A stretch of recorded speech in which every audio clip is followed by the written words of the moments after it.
the network for the AV industry.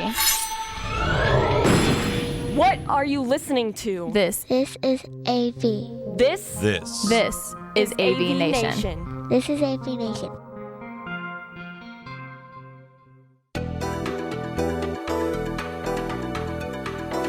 Greetings and welcome everyone to the latest episode of AVNation TV's Connected. I'm your host, David Danto.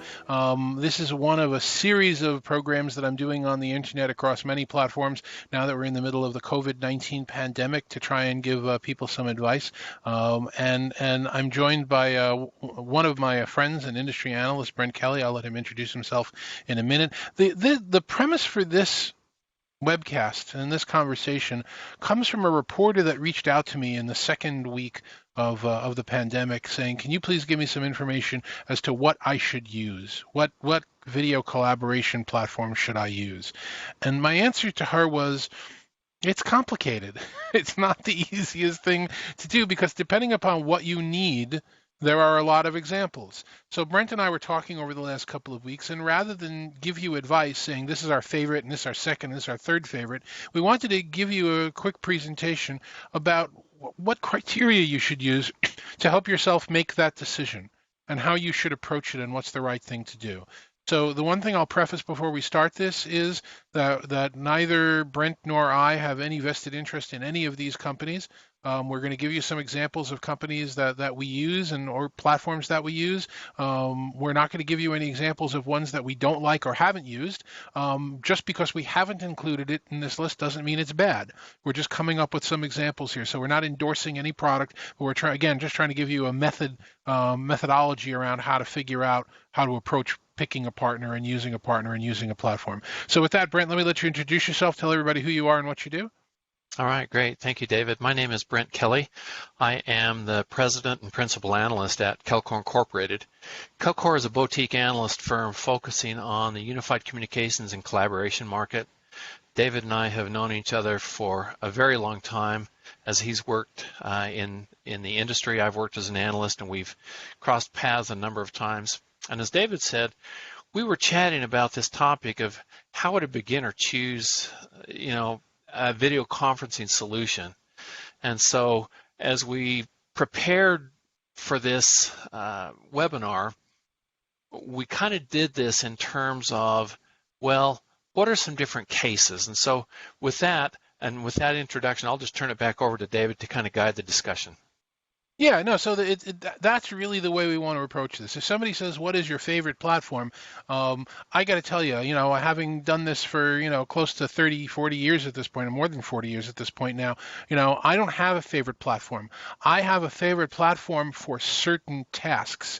And in the course of any given day, I have the luxury of using 3 or 4 of them. So let's go through that from what you put on paper. Brent, why don't you share that and let's go through the tasks that we're looking at and how you go about picking something that meets those tasks.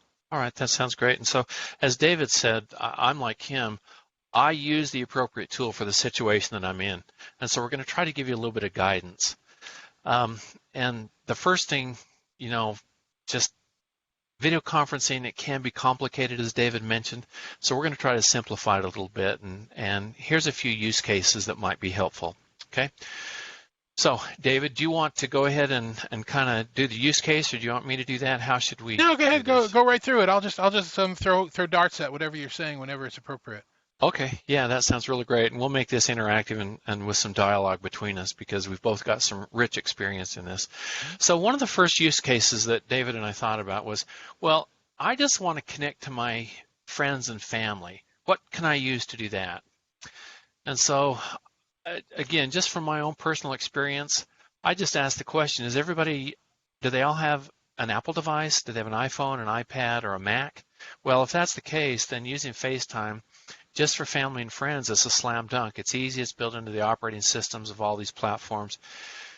And normally I use it one-to-one video, but it turns out that a year or two ago, Apple added the ability to have multi-party FaceTime meetings, and you can get up to 32 parties within a FaceTime meeting.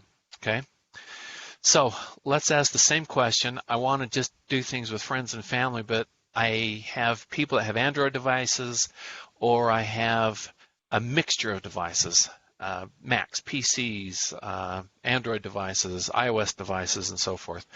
Well, then it's a little harder, and we're going to get into some of the other tools that you can use, because on an Android device, you really don't have a video communications solution that's built into the operating system. Okay?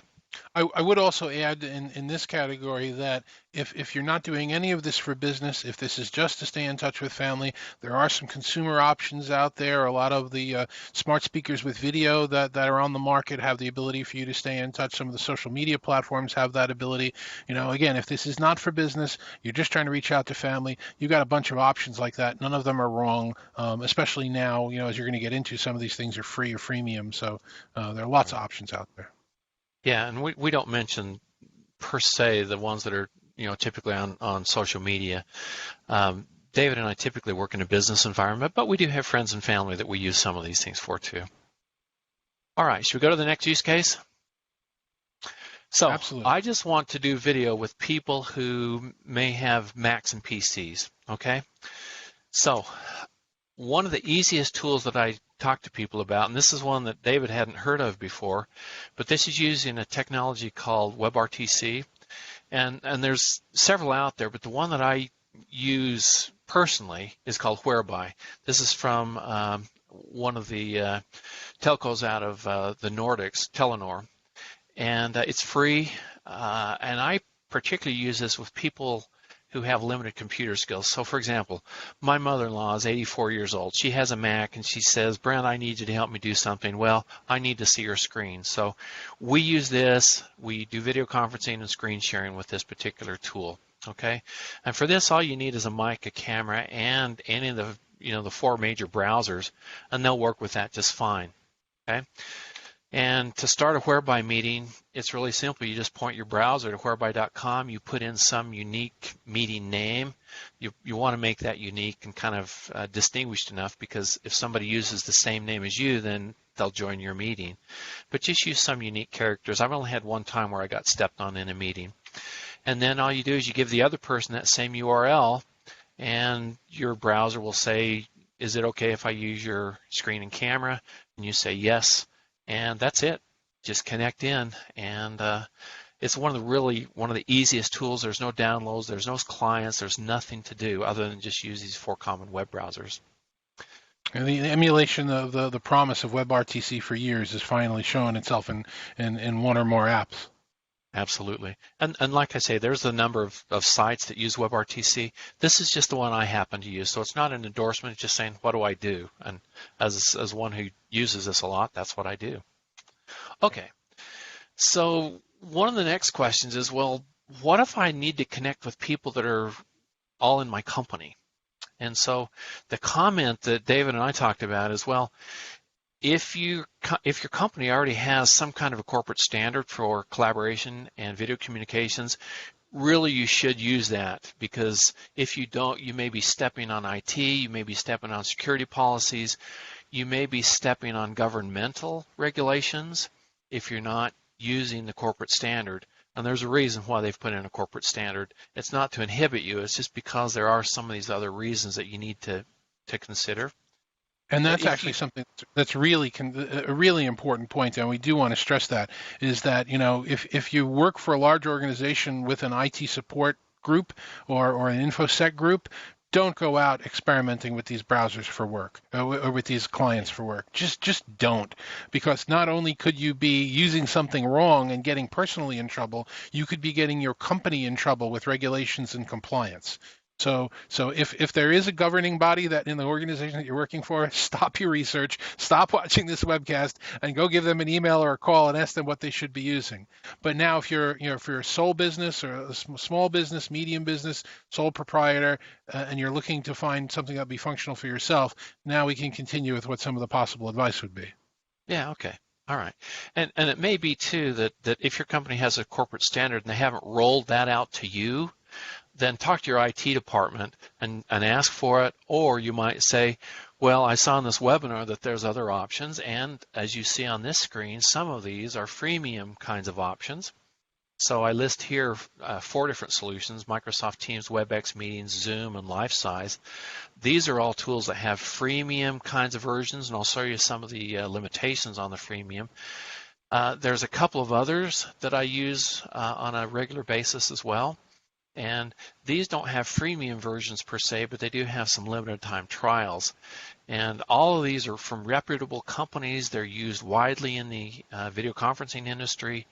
They work, and we just use them on as David mentioned and as I mentioned, we use different tools throughout our day depending upon who we're talking to. And we may use 2 or 3 of these tools in a given day. Now, I mentioned that there's some limitations on the free or the freemium versions. That's what I show on this slide. I think the key elements of this are: what's the meeting time limit, as you see in that 3rd column. Right now, during the COVID-19 crisis, several of these companies have changed their freemium meeting limitations to unlimited. Before, it may have been 40 minutes or 45 minutes, and then you had to disconnect and then reconnect. They've also expanded the maximum number of participants, as you see in the far right column. So you can see some of these freemium versions right now are extremely capable, and you're able to join these meetings, you're able to host these meetings, and so forth. And so if you need something to get you by, and your IT department hasn't given you a tool, and they say it's okay to get one of these freemium versions, then these may be options for you as well. Okay, so one of these companies that we mentioned, and this is not picking on anybody, it's just you'll have read in the press over the past week or 10 days that there might be some privacy and security issues with Zoom. And there have been some in the past before. Different companies put a different emphasis on privacy and security, and so you don't like to see any of that in a tool that you might be using. And so I join Zoom meetings, even though there may be kind of some background issues here. I personally don't host meetings myself with Zoom. I'll use a different tool if I'm going to be the host. I think the real key point here, and David and I may have at least some differences of opinion on a few of these tools, but I think we do agree. If privacy and security are going to be important to you, you really need to analyze and become familiar with any of these tools you're going to happen to use. Look at their security, look for articles that may have been written about their security and so forth, and just get familiar with them. Don't hesitate. Go ahead.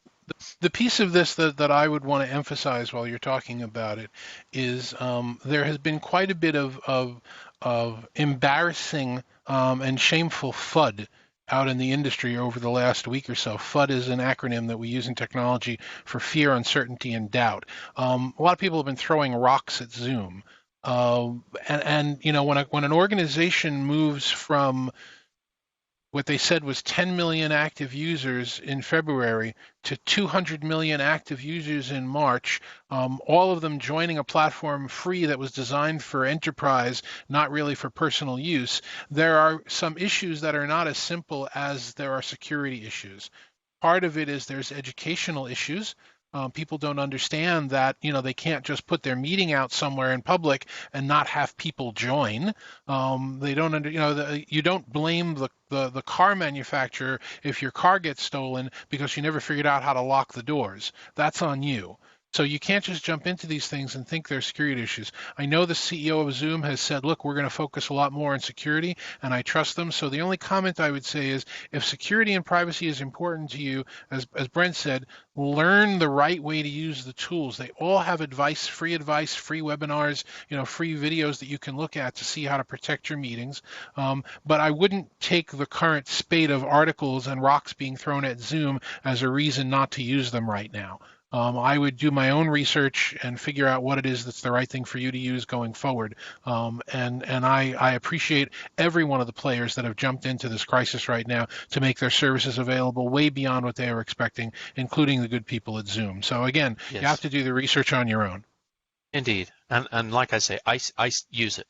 Okay? David uses it. And so that gives you a sense that we're not that concerned about what may have been written. Okay?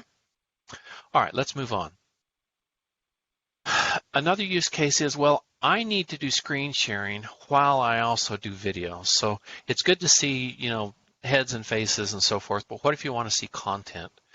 Well, the tools that we've mentioned, all of these that we've mentioned are able to do screen sharing. So you can screen share back and forth between the different people that would be in a meeting.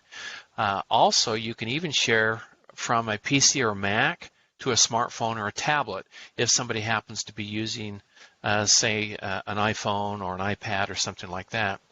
Whereby also provides that capability so that on the mobile app, the mobile Whereby app, you can see somebody's screen that they've shared from a PC. Okay? All right. Now, here's a question. What if I have a mobile device, say like my iPhone, or you have people that are using mobile devices and they need to share this screen? Then how do you do that in a video conference? Well, the good news is that that's a possibility with most of these tools. So of course, if you're going to use these solutions on an iPhone or an iPad or an Android device, you're going to need to go to the appropriate app store and download the app first. And then once you've done that, here's some experimentation that I have done or some specs that I have looked at on these different devices with the different products. And so on the left, you'll see these products. It's Teams, WebEx, Zoom, Pexip, BlueJeans, and LifeSize. And you can see on the right-hand column of this where it says screen share from an iOS device, say to a PC or a Mac. On most of these, you do have some kind of screen sharing capability. When I tried the WebEx solution, I was not able to share my screen from my iPhone in WebEx. You can share from the PC or a Mac to the iPhone, but I couldn't share my iPhone screen. So that would be the only limitation there. Also, if you happen to use Whereby, you cannot share from your Whereby app running on your iPhone or your tablet. And we need to point out that that's kind of a fringe use case, but that's again why you need to understand what your use case is. If you want to share screenshots that you've taken, or if you work on an iPad Pro and you want to be able to share content from there, that's something that's an important consideration for you. If it isn't, then it isn't. Well, so for me, the use case here, I'm a member of a family history organization, and there is a very popular app for that called Family Search that a lot of teens use when they're on smartphones and on tablets. And so we needed to do some training the other day, and we needed to have the capability to see the phones, see the screenshots of how they were using this app so that we could make sure that it was being used properly. And so that was an example there of when this was important. Okay, and it's not just teens, it's lots of people are using smartphones and tablets for different kinds of access into different apps. So this gives you a sense that you can do this, you just need to use the right tool. So this is another use case that, as you kind of add these up, you may be saying, well, this tool works here, this tool works here, this tool works here, and you may be kind of filtering down into, okay, so I have these 3 or 4 different use cases, and I found 1 or 2 of these tools that'll work fine for me. Okay. All right. What if I only want to use a browser? So I don't want to have anybody have to download a client or anything like that onto their PCs. Maybe your PCs are locked down. I just don't want the hassle of doing that. Well, of course, on a smartphone, that's not an option. But on PCs and Macs, it is an option. And I've listed these 6 tools, the ones that I'm most familiar with: Teams, WebEx, Zoom, Pexip, BlueJeans, and LifeSize. And you can see that they work with most of the browsers. Again, I'm running a Windows 10 PC here, and that's where I got this data. If you happen to be on a Mac, there's just a few more limitations. Maybe it doesn't work in as many browsers. Sometimes it may not work with Safari. And so, Microsoft Teams working with Safari, well, that doesn't surprise us, okay, because Microsoft and Apple have not always been that friendly, although things are getting better. So this just gives you a little chart as to what's going to work if you happen to be on a Mac and you want to be doing video just using a browser with other people who are just using a browser. And Any one other comments point on this, to make, David? Yeah, if you're, right now we're all home. The whole world is working from home. Hopefully, we're going to be out of that soon. At some point, some of us are going to go back to offices, and there will be people in locations. We haven't put down a list of which one of these products work with room systems. It becomes a little bit tricky and a little bit critical at that point when you want to talk about platforms that work with room collaboration systems. Some of the platforms will only work with room collaboration systems that are compatible with them. So some will work with more universally. Some will require you to use a third-party service or system to be able to interpret and interpolate it.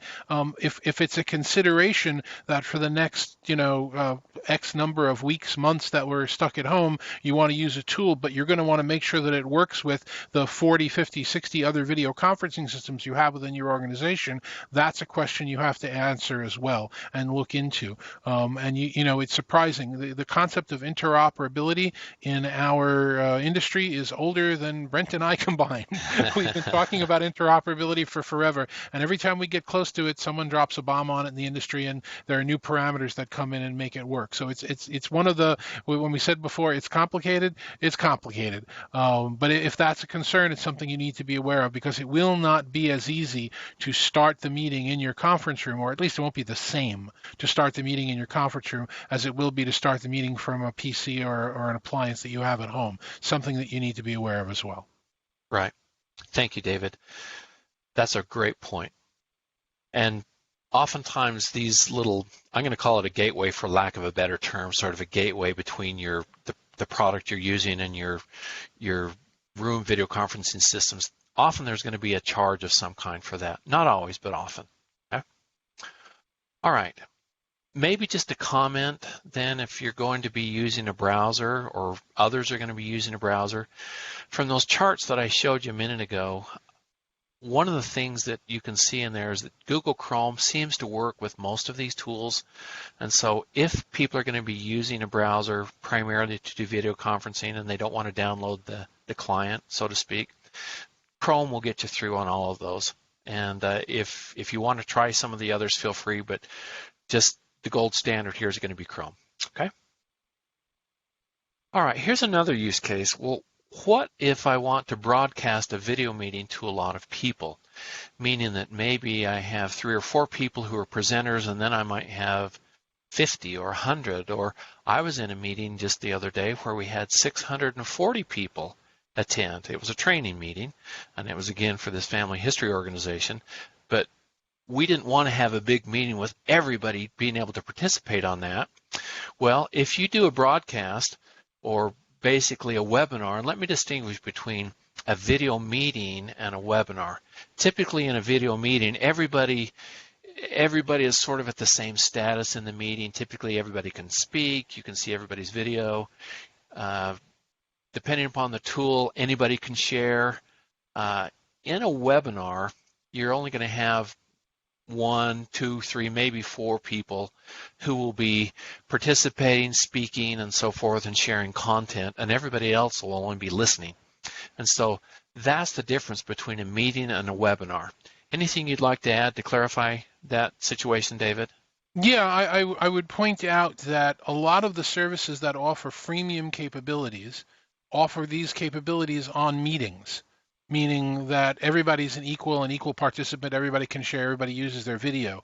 A number of people have reached out to me and said, well, if I want to have a meeting with 5, 6, 7 people chatting, but 90 or 100 or 300 other people watching it that can't actively participate, how come I can't do that? And some of the answers are that, the freemium product doesn't extend to a webinar. That's one of the cases in Zoom. Zoom provides meetings for free, but they don't provide webinars for free, and those are features of a webinar. As you start to look into some of the webinar capabilities, you will see that it varies. Platforms such as Zoom and BlueJeans and a few of the others have very robust, well, they're all robust, but they have very large capacities for participants. I've done a weekly Zoom webinar where we've had 50 people on it, and all 50 people are participants. And what I'm able to do is I'm able to promote them from being an attendee. I recognize the name and I promote them to being a participant in that. BlueJeans has that capability as well. Some of the other platforms, Cisco scales out, I think, just as large if not larger, but Cisco has a limitation on the number of participants, the number of active participants, and you can't promote people from being a viewer to being a participant. And then, as you point out on your slide, a number of these platforms, when you're doing these webinars, will also give you the ability to link to a streaming platform, whether it's YouTube or Facebook or some other type of system. So again, you can get viewers that are passively just watching and listening via a larger distribution method than just being on the webinar. So if that's something that's important to you, if it's a few talking to many as opposed to everybody talking to each other, all of what we've been talking about regarding meetings is probably not applicable. You need to look at webinars, and it's probably a service you have to pay for. I like how you put that, David. If it's a few talking to many, that's the thing to keep in mind. If that's the case, that's a webinar tool, and some of these solutions you can use the same ones. For example, Microsoft Teams, you can do that to 10,000 people just using Teams, and you don't have to get an extra license for that. Cisco, for example, you have to get a different kind of license to do that. It's a different product that allows you to do that and so forth. So just be aware, you can do it. It's a little more complicated. You just have to learn how to do it, okay? But you can do it. Okay. Well, here's another use case. It's maybe not exactly in the realm of video conferencing, but it's certainly in the realm of collaboration.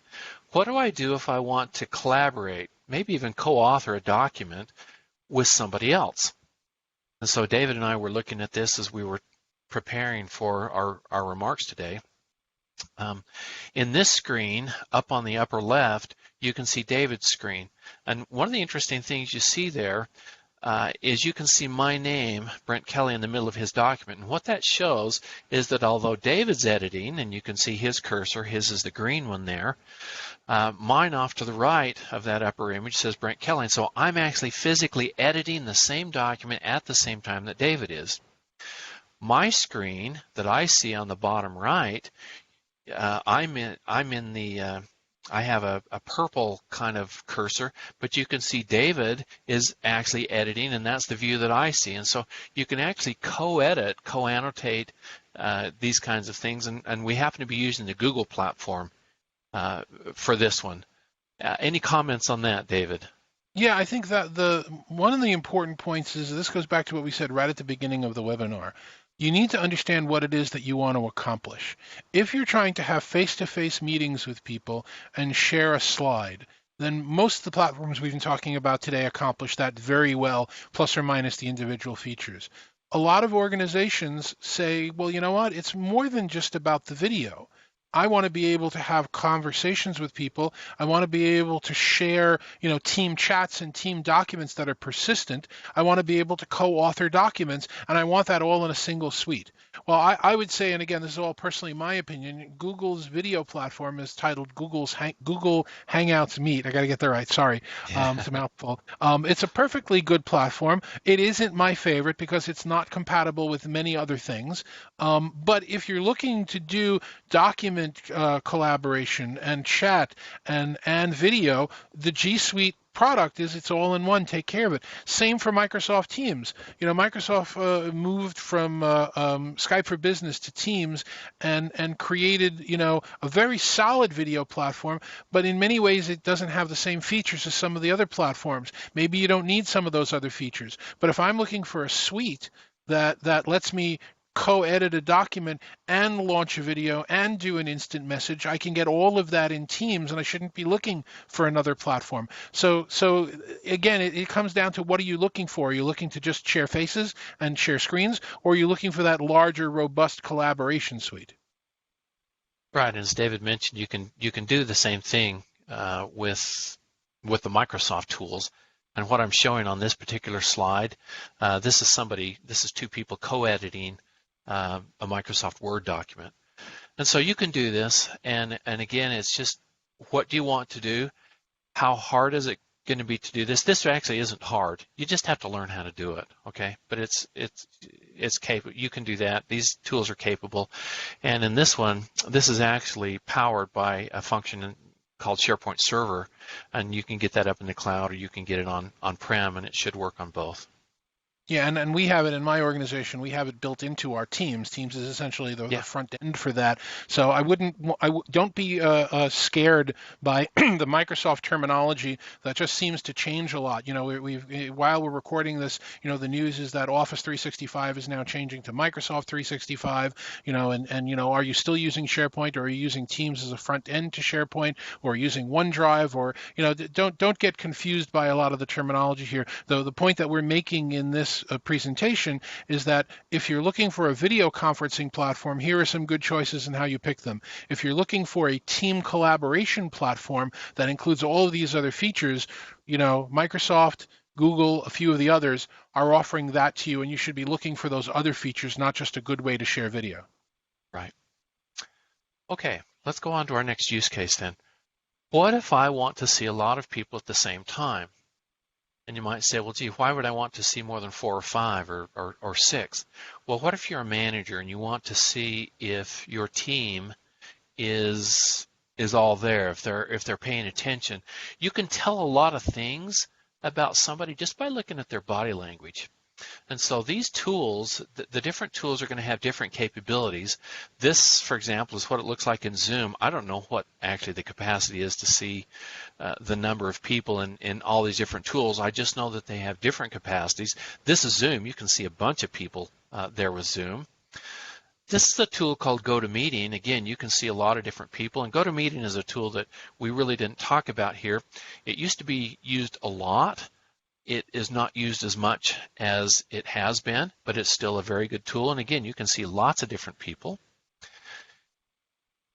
In Microsoft Teams, right now, we believe that you can only see 4 people, and if you get more than that, it's going to put it into a little gallery view where you can see little thumbnails at the bottom of the screen.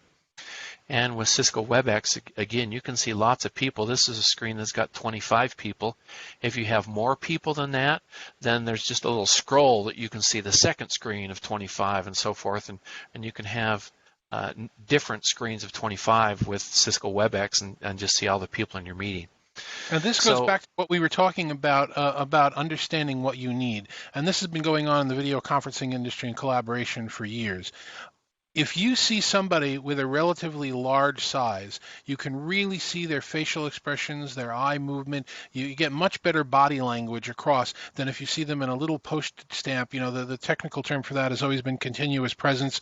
People call it Hollywood Squares or Brady Bunch or whatever you want to call it. So you're going to get a better experience with less people on the screen at any one time. Right now, Brent and I are using a process called voice switched, not continuous presence. Now, there's only 2 of us, but what that means is you're seeing the person that's talking in the full screen, in this case on top of the presentation screen. That's a better experience for video, arguably. But if you're a teacher and you have 30 people in your class, rather than seeing the facial expression of every individual student in huge detail, you probably want to see that every student is there and paying attention. Because if little Becky or little Johnny is not there anymore, maybe you want to pause your class for a second. So if that's important to you, Microsoft Teams doesn't have that ability right now. It's only showing you 4 people. We read online just this morning. We wanted to make sure we were checking our facts that they've announced that they're going to have it 3 by 3, so there'll be 9 people. It certainly won't be the 50 people that some other people are looking at. So again, what do you need? Do you have that desire to be able to see 50 people at once because you want to keep track of them? Or if that's the case, you want to pick a platform that does that. If you only have the desire to see, a few people, the last few people that spoke, and you care more about, the quality of the image and the size of the image, then, that opens it up to using other platforms as well. That's why we keep talking about what's the criteria for your need and what's your decision-making process. And as David mentioned, you can change these layouts with most of these tools. And so, as I mentioned in this comment in the middle, you can look in each of these tools for controls on how to control how many people you're going to see. You may have meetings where you do want to see one particular image, say of a presenter, and you want to see that really, really well. But then you may want to go back to a different configuration where you can see a lot of different people just to maybe see how they're reacting to what somebody is saying. So there's controls with the tools. You can learn how to do this. Okay. Yeah, and by the way, there are also different controls for different platforms, and that's something you should look at. The Blue Jeans platform, which we happen to be using to record this webinar today, allows me as the host to force everybody into a specific view. If we were working on the Zoom platform today, every one of the Zoom participants can pick the view that they want, regardless of what the host desires. So if those features are important to you, you need to investigate those as well. Okay. Let's go on then, and I think this will be our last use case, David, before we kind of wrap up with some tips. What if I want to record a meeting, kind of like what David and I are doing here today? Well, there isn't really a standard way to do this between the different tools. And so there's going to be some things that you're going to want to be thinking about, such as where is the storage going to come from to store a video meeting like this? Sometimes these can be fairly large. Depending upon the size of the video and so forth that you're going to do it, that you're going to store. And so where's that storage going to be? Is it going to be on my prem? Is it going to be up in the cloud? And if you move it off prem and up into the cloud, as I mentioned on the right on this slide, just be cautious, because if you're inside of a company, there may be some corporate controls that you should be aware of as far as where you can legally or within the guidelines of your company, where you can or should put things. Also, certain companies have legal requirements. It may be HIPAA, it may be Sarbanes-Oxley, it may be some other thing. And if you move video outside of what the recommendations are, then you may actually be putting your company at risk. David, in your experience, other comments or thoughts about recording meetings? Oh, absolutely. I mean, you have to be concerned, and this is what goes back to what we said earlier in the webinar, which is if your organization has selected a platform to use, they've probably selected it for a certain reason. There are requirements, certainly for regulated organizations in banking and pharmaceuticals and a few other industries as well, for when you've made a video recording, it's considered a legal device document, for lack of a better word, and there are policies on how long you have to retain it, whether or not it's discoverable by lawyers if anybody sues you, and at what point you have to erase it. And if you're just making these recordings on your own and keeping them on your PC, you could easily be breaking those regulations, again, not only putting yourself at risk, but because you work for a company, putting the organization you work for at risk. You could be breaking federal regulations that they've agreed to. So that's why this is all really important, you know, especially as it relates to recording. I have a number of clients that I've worked with over the years that have required with all of these platforms to take things like recordings and chat, you know, text chat that goes along with it and other things, that certain individuals with certain roles have to be prevented from using those tools because they don't want them to be discoverable. So again, it's something you need to be aware of if you work for a large organization. There are probably regulations that you need to follow. Ask your IT and your governance people, you know, your compliance people. And if you're in your own small company and you're in a small business and you're recording a meeting, once you make that recording, you probably have legal requirements to keep it. And you might want to check with, you know, your firm's attorney or 1-800-Lawyers or us or whatever the inexpensive legal advice people are, because again, once you've made this thing, you have some requirements and some expectations around how you're going to manage that recording. All right. Well, as we wrap up, this is the last slide, and I thought about, well, if I could maybe only give 3 or 4 pieces of advice around video conferencing. Here is what came to mind. Try to have good lighting on your face. And so David and I, you can see us fairly clearly. I have a light in front of me that's actually trying to provide light. David, you can see very, very clearly. It just makes the meeting better if you're not in shadow. Also, you know, where your camera is pointed, you just want to make sure that it has a good, you can have good eye contact with the camera when you're trying to make a point or when you're speaking to the other people and so forth. So those are a couple of them.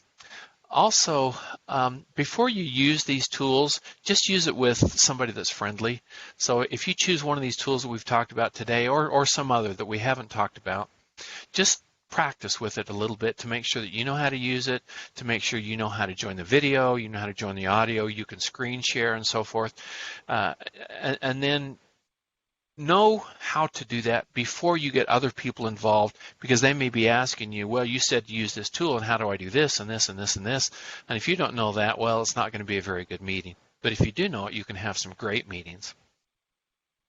The third one is if somebody's going to be using one of these tools for the first time, I will often call them on the phone kind of in parallel as they're joining until I can get the audio and the video through the tool.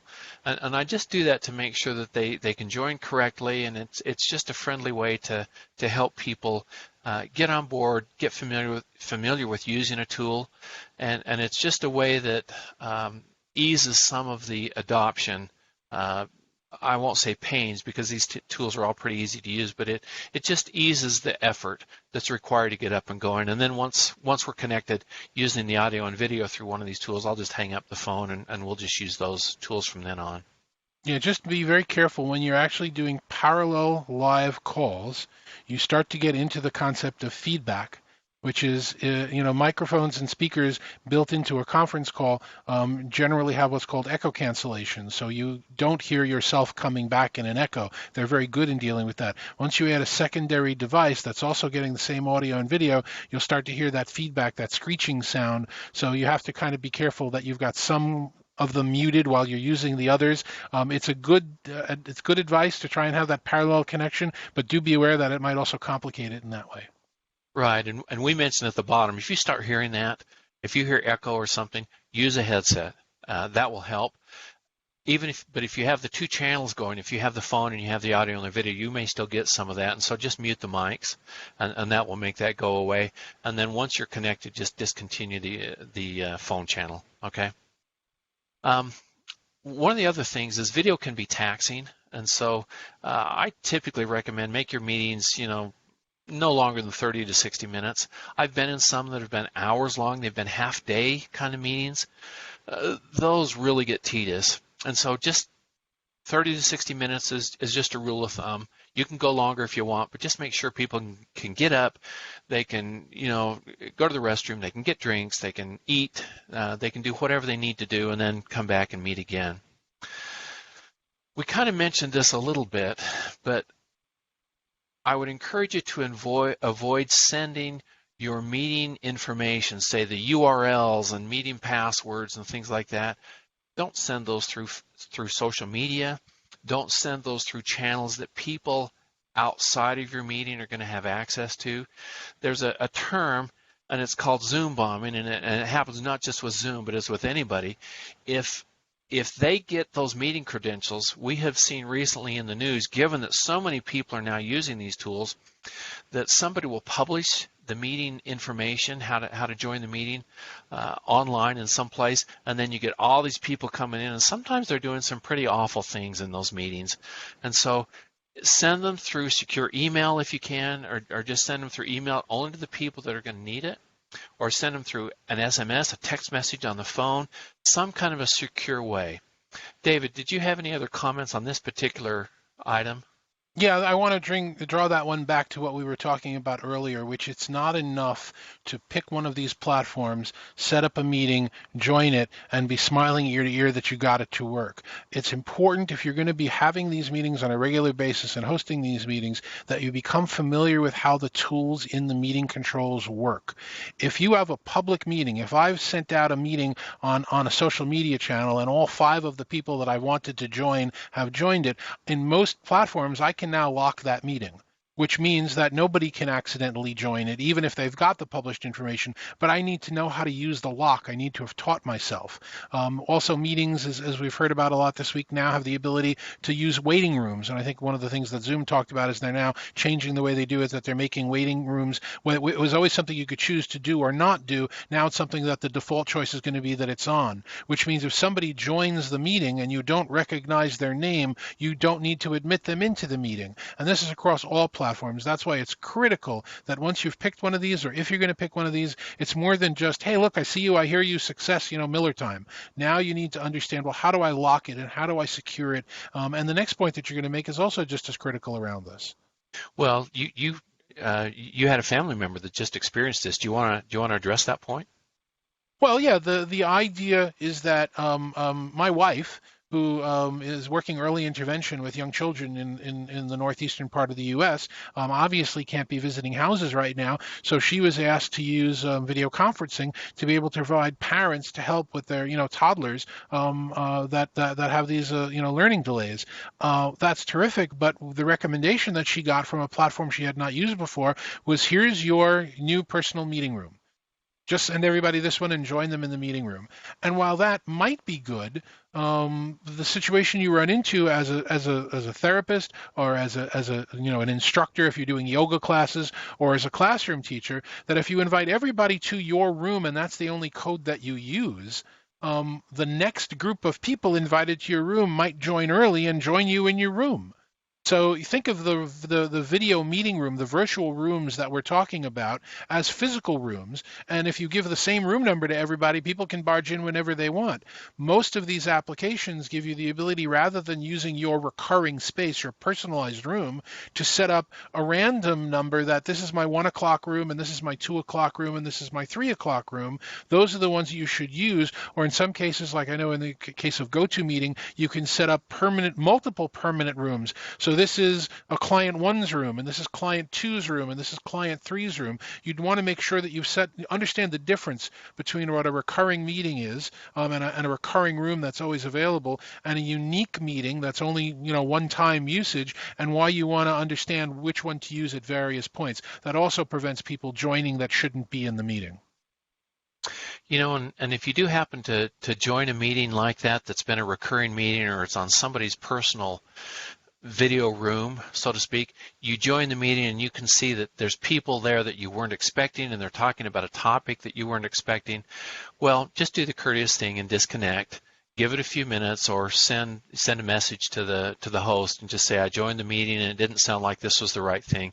But just do the courteous thing and wait for a few minutes, and then you can join in, because sometimes meetings go over time, and if they're using a personal meeting room, you'll get into a meeting that really you weren't invited to. So just be courteous.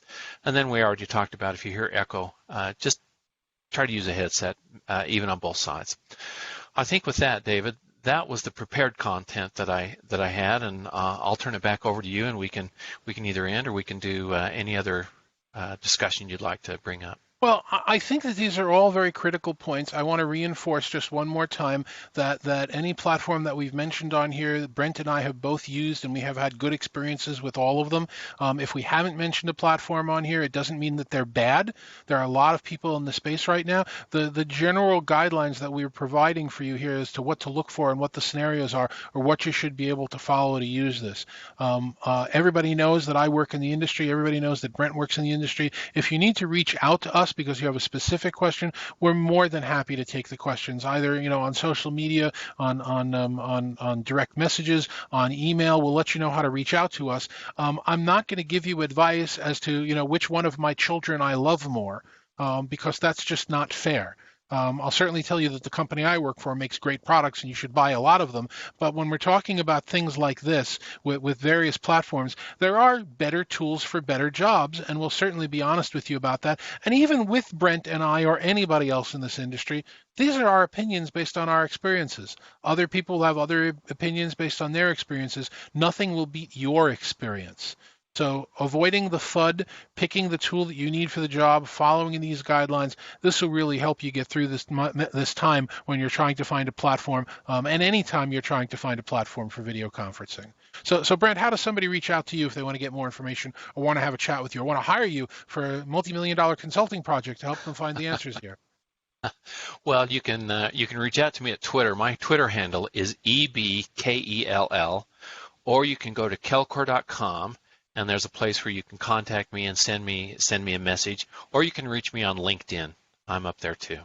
Brent, thank you very much. Thank you for your generosity of your opinions and your generosity in providing us with fabulous slides and guidelines. I appreciate it. Everyone knows I'm David Danto. If you need to reach me, just Google my name and pick one of the 300 emails, or NJDavidD on Twitter, and I'd be happy to chat with you further for any of this stuff.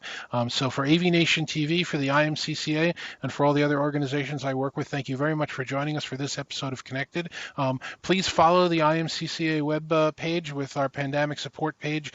just go to imcca.org and pull it down on the resources tab. You'll see all of our programs, including this one, all the advice and help that we're providing, agnostic for the good of the industry. Until the next time, thanks very much.